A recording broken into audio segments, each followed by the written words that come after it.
So, going to be looking on how to make a rocket stove from any log. So if you're going to make yourself a little rocket stove from a piece of wood, you want one at least a foot tall, near enough a foot thick. You can make this out of any size log though, really.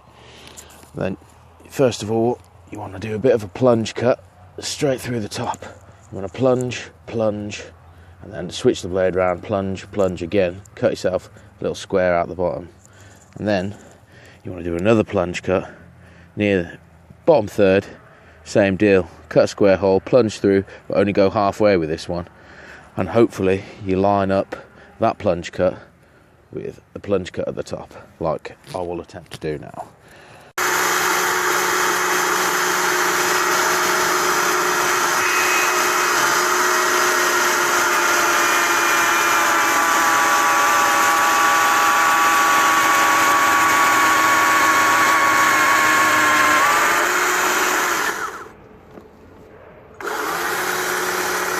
So once you've plunged the top, you should have a square looking something like that. And all you need to do is mark your depth that you've plunged on the side.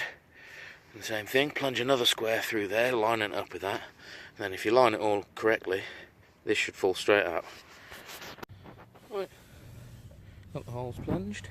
As you can see, a nice little fire area and a little chimney there. So that's it, rocket stove done. Let's light it up.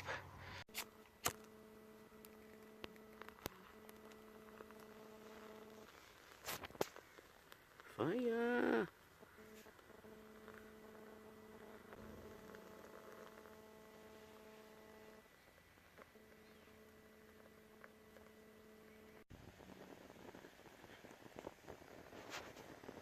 Think it's about ready to start cooking.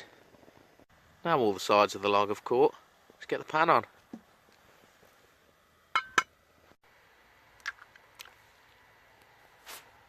And there we have it. The perfect camp stove, made from a log.